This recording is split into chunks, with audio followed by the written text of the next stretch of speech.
मैं तो दुआ करता हूँ कि बाबे दी पोतरी या दोतरी ये जना करे मुलवस होवे ते सीधा थाने जावे, फिर घर समझावे ना उन्होंने, सीधा थाने लेके जावे कि मेरी धी ने चंद चढ़ाया जाके। ये बाबा जी मेरी दादी की नजायज औलाद में से है, जो अभी नीला का दादा बना हुआ है। ये मेरा दादा, जो मेरा दादा अनिल का परदादा लगा ना, वो मैं बता के नहीं गया कि उसकी नजायज बीवी भी थी। बिस्मिल्लाहिर्रहमानिर्रहीम। पाकिस्तान और दुनिया भर में देखने वालों को अस्सलाम वालेकुम। मेरा नाम मियां मोहम्मद आसिफ। नाजरीन, आज आपको अनीला के सगे चाचा से मिलवाते हैं और उनसे जानते हैं कि वो अनीला के हवाले से क्या कहते हैं, नुमान के हवाले से क्या कहते हैं और जो इंटरव्यू आ रहे हैं उनके हवाले से क्या कहते हैं। अस्सलाम वालेकुम। जी वालेकुम। आपका नाम क्या है? मेरा नाम अख्तर अली है। अख्तर अली साहब, आप अनीला जो मरकजी मुलजमा जिसको कहा जा रहा है उसके सगे चाचा हैं? हाँ जी, बिल्कुल सगे चाचा हैं। उनके वालिद साहब आपके 100% सगे भाई? 100% सगे चाचा हैं। हम तीन भाई हैं। अच्छा सबसे बड़ा भाई उसकी बेटी है ये। अच्छा, हाँ जी, उस वो भाई से आपके तल्लकात कैसे थे? बहुत अच्छे थे। वो फौत हो चुके हैं ना, ठीक है। 8-10 साल पहले फौत हो चुके हैं वो। अच्छा, जो अभी एक इंटरव्यू आया है वो कहते हैं अनीला का दादाजी हैं। मेरे दादा, दादाजी मतलब है आपके वालिद साहब है, वो आपके वालिद साहब बता हैं? रहा हूँ ना, मेरे दादे का नाम फतेह मोहम्मद था। अच्छा उनके दो बेटे थे, अब्दुल मजीद और अब्दुल रशीद। मेरे वालिद साहब मशहूर थे अब्दुल रशीद ठेकेदार, ठेकेदारी करते, मिस्त्री थे वो दोनों को मैंने अपने हाथ से दफनाया हुआ है। 8-10 साल मेरे वालिद साहब फौत हुए, 15-20 साल मेरे ताई के फौत हो चुके हैं। मेरे दादा जो था फतेह मोहम्मद, हमें तो आज पता चला ना कि उसकी उसकी एक खेल भी थी, जिसका ये बाबा सामने आ गया बेटा। ये उसका बेटा बना है, तो मैं उसका नीला का जी दादा जी बने जी। ना। मैंने देखा ना टीवी मोबाइल पे, देखा उसका लिखा लिखा नीला का दादा। दादा तभी बना ना, ये उसका रिश्ता बना, हमसे रिश्ता बना। तो मैंने कहा दादे से मुराद है कि मेरे को वो उसने ये बता रहे हैं कि वो आपके वालिद साहब या पता उनके नहीं। वालिद साहब? हाँ, अपने आप दादे अपने वाले अपने हाथ से दफना चुके हैं अच्छा। नीला के दादा को। ये वो बाबा है जो मेरे दादे की नजायज औलाद है। हम्म। ये बाबा जी मेरी दादी की नजायज औलाद में से है, जो अभी नीला का दादा बना हुआ है। ये ये अनीला का दादा नहीं है? कुछ भी नहीं है, ये पता आपके नहीं। वालिद साहब नहीं नहीं है? नहीं नहीं, पता नहीं। अनीला के वालिद साहब के वालिद साहब नहीं नहीं है? नहीं, कुछ भी नहीं है, रिश्तेदार भी नहीं है ये। ये तो एक मुर्दा है जो कब्र से निकला, फेमस होने के लिए मीडिया पे आ गया ये। वो इस केस के हवाले से जो बातें कर रहा है वो आपने सुनी है? सुनिए, उसे सिखाया गया है अच्छा। अपने ऐसे 8-10 साल मेरे वालिद साहब फौत हुए, 15-20 साल मेरे ताई के फौत हो चुके हैं। मेरे दादा जो था फतेह मोहम्मद, हमें तो आज पता चला ना कि उसकी उसकी एक खेल भी थी, जिसका ये बाबा सामने आ गया बेटा। ये उसका बेटा बना है, तो मैं उसका नीला का जी दादा जी बने जी। ना। मैंने देखा ना टीवी मोबाइल पे, देखा उसका लिखा लिखा नीला का दादा। दादा तभी बना ना, ये उसका रिश्ता बना, हमसे रिश्ता बना। तो मैंने कहा दादे से मुराद है कि मेरे को वो उसने ये बता रहे हैं कि वो आपके वालिद साहब या पता उनके नहीं। वालिद साहब? हाँ, अपने आप दादे अपने वाले अपने हाथ से दफना चुके हैं अच्छा। नीला के दादा को। ये वो बाबा है जो मेरे दादे की नजायज औलाद है। हम्म। ये बाबा जी मेरी दादी की नजायज औलाद में से है, जो अभी नीला का दादा बना हुआ है। ये ये अनीला का दादा नहीं है? कुछ भी नहीं है, ये पता आपके नहीं। वालिद साहब नहीं नहीं है? नहीं नहीं, पता नहीं। अनीला के वालिद साहब के वालिद साहब नहीं नहीं है? नहीं, कुछ भी नहीं है, रिश्तेदार भी नहीं है ये। ये तो एक मुर्दा है जो कब्र से निकला, फेमस होने के लिए मीडिया पे आ गया ये। वो इस केस के हवाले से जो बातें कर रहा है वो आपने सुनी है? सुनिए, उसे सिखाया गया है अच्छा। अपने ऐसे बोला, ऐसे बोलना, उसके अलग से बेटा को पता नहीं उसको। वो जैसे कह रहे पंजाबी हैं कि इनके घर वाले गुनहगार हैं, अनीला गुनहगार नहीं है। बता हमारी रहा वो बेटी पे इल्जाम लगाया जा रहा है। वो बताया ना, वो पैसे पे लेके आई हूँ इसको। अच्छा, आप समझ रहे हैं कि इसका कोई तल्लक वास्ता नहीं है? नहीं नहीं, हमारी खानदान में सिहा ही नहीं है। आपने उसको पहचाना नहीं पता है? नहीं कौन है, ये झूठ है ये। तो इस तरह के वो लोगों को क्यों इंटरव्यू के लिए लेके देखो आ रहे जी, हैं? इंटरव्यू दे, कातला दे, कातला बहन भाई दे, कातला दे। दूसरा कौन है ये मोहल्लेदार भी नहीं है ये। अच्छा, एक और नौजवान आया था जो कहता था कि मैंने सब कुछ देखा है, और वो उसके भाई का कोई फ्रेंड था या फैमिली फ्रेंड था। वो फैमिली फ्रेंड हो सकता है, रिश्तेदार तो नहीं था वो। फैमिली किसी वो के कह रहा है मैंने सब कुछ देखा है। देखा होगा, उनके घर देखा होगा ना उसको ने। उनके घर का माहौल देखा होगा, उनके घर का माहौल देख के उसने मीडिया में बात बोली ना। उनके घर का फैमिली मैरिड है वो। उनका फैमिली का वो रिश्तेदार है, हमारा नहीं है वो। आप अनीला के सगे चाचा हैं? बिल्कुल सगे चाहता हूँ। अच्छा, अनीला आपको क्या लगता है वो इस केस में, इस वाकये में मारने में मुलव्वस है? 100% मुलवस है वो। उसके कहने पे सारा कुछ हुआ है, क्योंकि बाबे ने एक इंटरव्यू दिया है ना, उसमें उसने बोला कि मामे ने पहले क्यों नहीं बताया। अच्छा। उस बेगू से पूछा जाए कि जो इज्जत वाले होते हैं ना, वो अपनी इज्जत बचाने के लिए पहले बच्चे को समझाया करते हैं। हमारा कानून भी यही इजाजत देता है, इस्लाम भी हमारा यही इजाजत देता है, पहले बच्चा को कोई गलती करे, उसको प्यार से समझाओ, ना समझे फिर उसको लित्तर मारो उसको। तरीका तो यही है। मैं तो दुआ करता हूँ कि बाबे दी पोतरी या दोतरी ਇਹ ਜ਼ਨਾ ਕਰੇ ਮੁਲਵਸ ਹੋਵੇ ਇਹ ਸਿੱਧਾ ਥਾਣੇ ਜਾਵੇ, ਫਿਰ ਘਰ ਸਮਝਾਵੇ ਨਾ ਉਹਨੂੰ, ਸਿੱਧਾ ਥਾਣੇ ਲੈ ਕੇ ਜਾਵੇ ਕਿ ਮੇਰੀ ਧੀ ਨੇ ਚੰਨ ਚੜਾਇਆ ਜਾ ਕੇ, ਉਹਨੂੰ ਸਮਝਾਵੇ ਨਾ। ਇਹਦਾ ਤਾਂ ਹਾਲੇ ਤਾਂ ਇਹੀ ਇਹਦਾ। ਅਸੀਂ ਇਸ वरना ਤਰ੍ਹਾਂ कि पहले पहले घर में कोई मसला हो पहले तो बच्चों को कोशिश होती है कि हमारी हाँ बात जी, बाहर ना निकले। बाहर ना निकले। मेरी बहन मेरे पास गई भी इसलिए थी कि मेरी बेटी को, मेरी अपनी धीजी ने समझाया वो ये काम छड़ दे, बुरी हरकतां छड़ दे, मेरी बेटी का घर बर्बाद होए ना ते मेरी मुंडे का घर बर्बाद होए ना। दस्सो अपने मुंडे ਨੂੰ ਦੱਸ ਸਕਦੀ ਸੀ, ਮੁੰਡਾ ਜ਼ਿਆਦਾ ਨਜ਼ਦੀਕ ਸੀ ਨਾ ਮੇਰੇ ਨਾਲੋਂ, ਪਰ ਮੇਰਾ ਛਿਦਰੇ ਕਿਉਂ ਗਈ? ਇਸ ਵੇਲੇ ਹੀ ਗਈ ਸੀ ਕਿ ਤੂੰ ਚਾਚਾ ਲੱਗਣਾ ਹੈ ਤੇ ਮੇਰਾ ਭਰਾ ਹੈ ਤੂੰ, ਤੇ ਉਹਨੇ ਨੀਲਾ ਨੂੰ ਸਮਝਾ और ਕੇ नीला का चाचा है। ਹਾਂ ਨੀਲਾ ਦਾ ਚਾਚਾ ਲੱਗਣਾ, ਤੂੰ ਸਮਝਾ ਤੂੰ ਤਾਂ ਕਿ ਬੁਰੀ ਹਰਕਤਾਂ ਛੱਡ ਦੇਵੇ। तो लेकिन अनीला को जब आपने चाचा के तौर पे, आपकी जारी बात है चाचा भी वालिद की जगह पे होता है, और अनीला आपकी भतीजी, सगी भतीजी, आप सगे चाचा, जब आपने नीला को समझाया था तो उसके बाद भी नीला अपनी हरकतों से बाज नहीं आई? बता रहा हूँ ना, जो शैतान है वो गुनाह है, वो सड़ चढ़ के बोलता है वो। हम बचपन में सुनते आएंगे बुरे काम का बुरा नतीजा, हाँ क्यों भी चाचा हाँ भतीजा, सीधी सी बात है, बुरे काम का बुरा नतीजा है, इसने बुरा किया इसका नतीजा भुगते अब ये। जब अनीला को आपने समझाया तो क्या समझाया, क्या कहा? मैंने पहले इंटरव्यू बता चुका हूँ, मैंने उसको बाप की तरह समझाया कि बेटा ये मुनासिब नहीं है, तुम्हें जेब नहीं देता, कम हैसियत है, तुम्हें जेब नहीं देती जिस कंडीशन में तुम हो। मैं को उसको बात करके शर्मा रहा था, शर्म आती थी मुझे बात करने की। मैं ये बोला मुझे बाजी ने सब बता दिया हुआ है, आपकी मेहरबानी, आप सीधे इंसान की बच्ची बन जाओ। अच्छा, ये कहा जा रहा है कि जो आपकी सिस्टर अनीस बेगम और नुमान की वालदा साहबा, उन्होंने सिर्फ आपको ही बताया, बाकियों को क्यों नहीं बताया? ये बात जो हम है, दो भाई हैं, हम दो भाई, एक मैं मुझसे बड़ा है। उसकी थोड़ी सी ना थोड़ी नाराजगी थी, मेरे तो उसके तलब बहुत अच्छे थे, इसलिए उसे मुनासिब मुझे बताना समझा। तो मुझे हाँ बताना, अपने बेटे को भी बता सकते, अपनी बेटी को बता सकते, नहीं बताया आपको इसलिए बताया कि आप कि मैं मामले को सुलझा सुलझा देंगे सुलझा और देंगे, बात बाहर भी नहीं बाहर नहीं ना करेंगे। जाएंगे। हाँ आप जी, पे इत्मीनाद था। एतमाद इसलिए तो कि मुझसे बात की ना, ये जब बाप भी बात कर रहे हैं ना, उसके माम ने पहले बात क्यों नहीं की?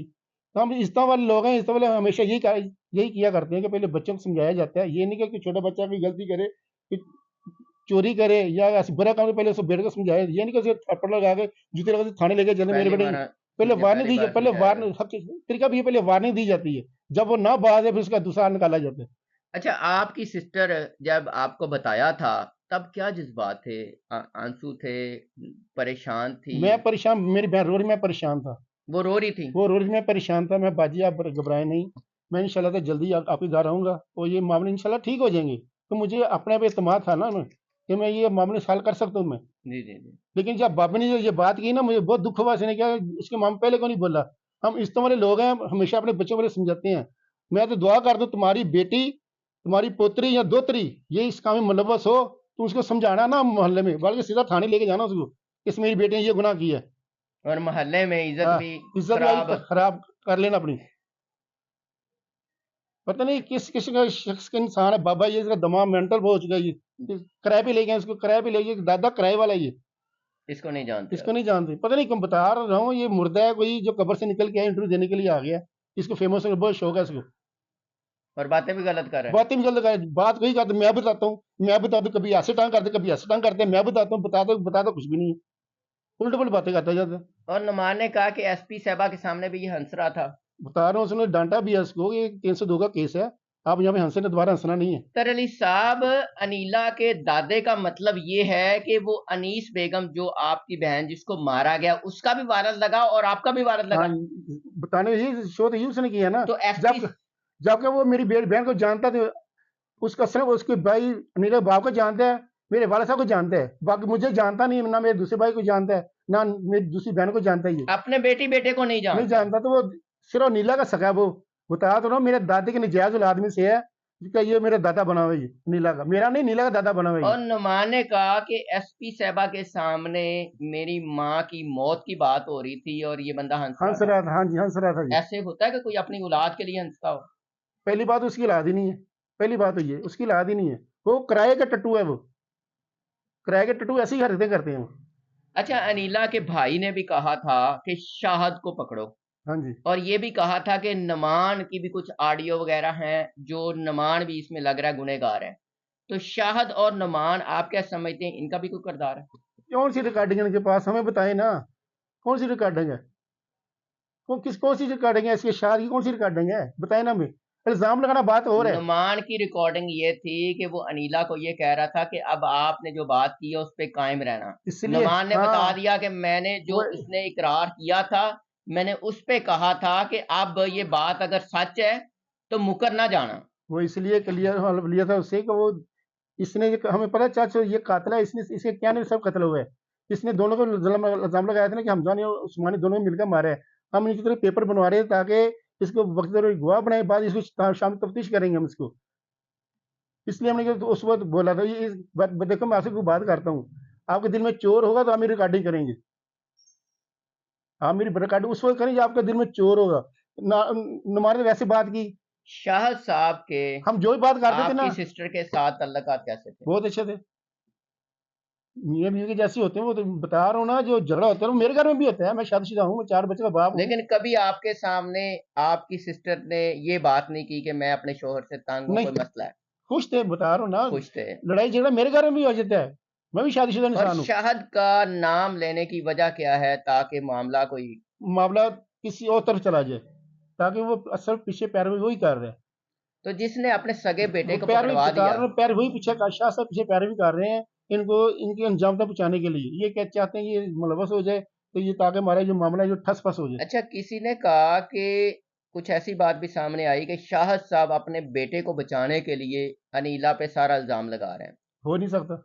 उसने अपने बेटे को 40 दिन हमारे पास कैद रखा है, उसने एक दिन उसकी शक्ल देखने नहीं गया ताकि मेरे दिल में रहम ना आ जाए। 40 दिन 40 कैद है। दिन, हाँ 40 दिन कैद रहा है हमारे पास, लेकिन शाह साहब उसके उस कमरे में नहीं गए कहीं कहीं मेरे दिल में रहम ना आ जाए। वो यही चाहता था इसको सजा में, इसने गुनाह किया है, इसने कत्ल किया, इसको इसके कत्ल किए की सजा मिलनी चाहिए। तो वो हमारे साथ सीसी वापस भी गया है। उस सीसी पूछा उससे, आपने बेटा पकड़ाना चाहते हो? हमें आप पकड़ाना चाहते हैं, मेरा सगा बेटा बड़ा बेटा है। फिर उन्होंने एसपी के सामने, फिर उन्होंने ऐसे सामने आके बोला, इकरार किया मेरे बेटे ने कत्ल किया, पकड़ो इसको। कितना मुश्किल ये कठिन लम्हा होता है जब अपने बेटे के हवाले से सगा बाप हाँ ये जी, कह रहा हो कि मेरे बेटे को पकड़ो। ये एक अपनी बहन को बचाने के लिए ना सभी जुड़े लगे हुए हैं, सभी झूठ पे बोलते, सभी ये इज्जतों कितना वाले, मुश्किल होता है इज्जतों कि वाले बता रहे हैं, इज्जतों वाले ऐसा नहीं करते। इज्जतों वाले होते हैं, ये भाई होते हैं, इज्जतों वाले ऐसा नहीं करते। पता है मेरी बहन ने ये गुनाह किया, ये इसके ऊपर सेट दी है उसको गुनाह। वो तो वैसे अगर मैं कुछ कहना नहीं चाहता, वो क्या करते हैं आपको पता, इज्जतों वाले क्या कर जाते हैं बहन के मामले, क्या करें आपको पता ही होगा। मैं वो लफाज जुबान भी नहीं लाना चाहता वो, लेकिन मैं गैर नाव की चीज ही कोई नहीं है। ये कितना मुश्किल होता है कि अपने सगे बेटे के हवाले से ये कहना कि इसको पकड़ लो। उसने पता है मेरी बीवी का उसने कत्ल किया है, उसका घर घर उजाड़ा है ना। वो अपने घर में हंसी खुशी जिंदगी गुजार रहा था। वो ये जानवर आया है और उसने कत्ल किया जी, और 4 5 6 घर हो गए बच्चों उजाड़, समेत। हाँ उजाड़ दिए। ये सारा हुआ तो अनिला के कहने पे हुआ है। अगर ये ना चाहती कुछ भी नहीं होना था। ये घर की सरबरा, ये घर की सरबरा ये थी। नुमान में ड्यूटी पे चला जाता था, शासन ड्यूटी में पीछे ये और मेरी बहन थी पीछे, ये छोटे बच्चे होते थे। अच्छा जब घर का ये सरबरा ही, बात जब घर का सरबरा ही गलत रास्ते पे चल दो, सीधा कौन करेगा उसको? दुरुस्त कह रहे हैं। अच्छा ये बात सच है कि आपकी सिस्टर ने आपको बताया कि मैंने 2 बार इनको देखा है हाँ जी, और मुझे यकीन है। हाँ मुझे बार बार क्यों पूछते रहे, मैं बताया तो है मैंने आपको। मेरी बहन ने मुझसे अपना दुखड़ा रोया था ना, तो मैं ये कहता बाजी आप घबराना नहीं, मैं इंशाल्लाह आऊंगा, ये कार्य का मामले इंशाल्लाह ठीक हो जाएंगे। मुझे अपना इत्मीनान है, लेकिन कम साहब, और लेकिन वो चाहती थी कि मेरा मामला जो घर है वो इस तरह बर्बाद ना हो, खराब ना हो। हाँ जो अगर उन्होंने चाहती वो मुझे बताने, अपने बेटे को बताती, नुमान को बताती, अपने शोर शहर के साहब को बताती, अपनी बेटी को बताती, मुझे ना बताती। वो अगर मामला खराब करना मामला हो। खराब करना हो तो मुझे ना बताती, अपने बेटे नुमान को बताती, अपनी बेटी को बताती, अपने शोहर को बताती कि ये मामला चल रहा है घर में, इसको सीधा करो। अच्छा आपकी जो बहन वो गुस्से वाली थी, नहीं, लड़ाई मामला नहीं, बढ़ाने वाली थी नहीं, या दबाने वाली थी? बहुत अच्छी औरत थी, मरने वाली मर गई। बहुत अच्छी इंसान औरत थी वो, खुश मिजाज औरत थी वो। इससे हमारे को क्या बताऊंगा आपको। अल्लाह पाक उन्हें जन्नतुल फिरदौस में जगह अता आमीन। फरमाए।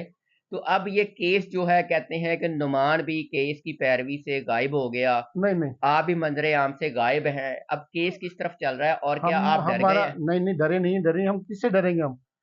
हम डरते हैं सिर्फ अल्लाह से डरते हैं, जो हमारी जानों का मालिक है। वही हमारी मदद कर रहा है, वही हमें साथ लेके चल रहा है, लेके चल रहा है। हम थोड़ा सा कैमरे से हट के इसलिए हुए हैं कि हम पूरा अपना जेन जो है ना, दिलो दिमाग अपना ना खाने पे फोकस किया हुआ है, अदालत में फोकस किया हुआ है, ताकि हमें इंसाफ मिले बस, इंसाफ मिले। इंसाफ के लिए बस। डरे नहीं है? डरे नहीं है, नुमान भी गायब नहीं नहीं, हुआ? नहीं डरे ना, ना मार के ना हम गायब हुए हैं, सिर्फ इसलिए हमारा पूरा फोकस इस तरफ है कि सिर्फ सजा इनको मिले जल्द से जल्द। एक तरफ सगा बाप है जिसका बेटा पकड़ा हुआ है, जी। एक तरफ आप सगे चाचा हैं हाँ जी। जिसकी भतीजी पकड़ी है हाँ जी। या पकड़ने वाली है हाँ जी। जो इसमें मुलव्वस है। बकरी की माँ कब तक खैर मनाएगी? पूरी छुरी तक नीचे आना ही आना उसने, ना गुनाह करे ना सजा पाए।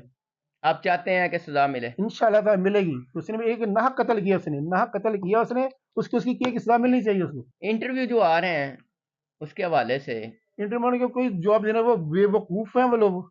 बेवकूफ की बात का जवाब नहीं देते, जो जवाब देते हैं वही बेवकूफ ही होता है। अपनी बहन को बचा रहे हैं, वो अपनी बहन को बचाने के लिए झूठ पे झूठ झूठ पे झूठ बोलते जा रहे हैं, इस बोलते तरह जा। नहीं बचेगी। इस तरह कभी नहीं बचेगी। कब तक अनीला की गिरफ्तारी होगी? इंशाल्लाह ताला ज्यादा इनको 15 दिन मिलेंगे, और साथ में 2-2 महीने तो मिल नहीं सकते ये, कि नाम से मुलजम है ये थोड़ी ये दोबारा फिर अगर ये बचना चाहते दोबारा फिर एक और पेड़ पड़वा ले फिर। आप बुजुर्ग आदमी है, बच्चे के हवाले से क्या कहते हैं? जो बेटी हुई है उसको जेल लेके जाएगी, किसी फैमिली को देगी, आपको क्या लगता है? ये ना मैंने डिसाइड करना, आपने डिसाइड करना, ये डिसाइड करना उस वक्त जो अदालत के जज होगा ना, जो मजिस्ट्रेट है, वो तय करेगा कि ये बच्चा कातल के साथ जाएगा या किसी गार्डियन को दिया जाएगा, उसकी नानी को दिया जाएगा, दादी को, वो फैसला अभी तक करेगा। कोई बात सामने नहीं, नहीं आई? ये मैंने तो आप कर ही नहीं सकते। नहीं, कोई न- उनकी तरफ से नहीं सुनी नहीं हो नहीं नहीं, कुछ या बात उन्होंने नहीं। कहा हो? हमें पता ही नहीं कि राब्ता भी नहीं किया? हमें तो लोगों से पता चला कि बच्ची हुई है, हमें तो पता, उन लोगों से पता चला है। जी अख्तर साहब, बहुत शुक्रिया आपका। नाज़रीन, ये अनीला के सगे चाचा हैं और आपने इनकी गुफ्तगू सुन ली। अब अपनी राय का इज़हार कीजिएगा, और जो दुनिया से चली गई उसके लिए दुआए मग़फ़िरत ज़रूर कीजिएगा। अल्लाह ताला उसे जन्नतुल फ़िरदौस में जगह अता फ़रमाए। इजाज़त दीजिए। अल्लाह ने के बाद।